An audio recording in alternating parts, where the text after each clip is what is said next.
আরব আমিরাত সিরিজ দিয়ে 2026 টি-20 বিশ্বকাপের প্রস্তুতি শুরু করছে বাংলাদেশ। সাবেক ক্রিকেটার ইশতিয়াক আহমেদ বলছেন, এই সিরিজ দিয়ে প্রস্তুতির কিছুই হবে না, শুধুই অর্থ খরচ।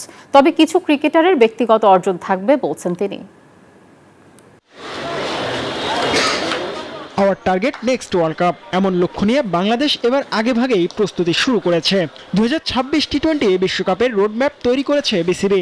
সেই যাত্রার শুরু আরব আমিরাতের বিপক্ষে টি-20 সিরিজ দিয়ে। বান্ডেল থাকলে প্রতি সেনমানিতে টাকা বাঁচবে। বিকাশ সেনমানি বান্ডেল কিনে জিতুন প্রতি লেনদেনে।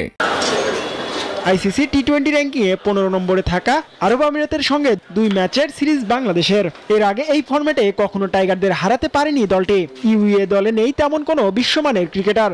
তাদের সঙ্গে খেলে বিশ্বকাপের প্রস্তুতি কতটুকু হবে সেই প্রশ্ন তুললেন সাবেক ক্রিকেটার ইশতিয়াক আহমেদ। ইউএর সাথে খেলে বাংলাদেশ মনে হয় না যে তাদের কোনো স্কিল কিংবা তাদের কোনো মেধা কিংবা তাদের কোনো পরীক্ষিত হবে। এত টাকা পয়সা খরচা করে যাওয়াটার I don't think it makes much of it. বাংলাদেশের টি-20 ক্রিকেটের পঞ্চপাণ্ডব অধ্যায় শেষ বলাই যায়। নতুন যুগের সূচনায় অভিজ্ঞ লিটন, সৌম্য, শান্ত, মুস্তাফিজদের দলের হাল ধরতে হবে।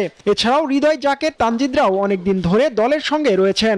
তাদের অভিজ্ঞতার ঝুলি ভরতে হলে র্যাঙ্কিংয়ে এগিয়ে থাকা দলের বিপক্ষে লড়তে হবে বলছেন সাবেক এই ক্রিকেটার। ইন্ডিভিজুয়ালি কিছু কিছু প্লেয়ার এই সুযোগটা নেওয়ার চেষ্টা করবে। অ্যাজ এ টিম আমার মনে হয় না যেটা খুব বেশি একটা ইন্টারেস্ট বা বাংলাদেশ খেলবে আপনিও দেখার জন্য পাগল থাকবেন। I don't think it will be tremendous help for Bangladesh team.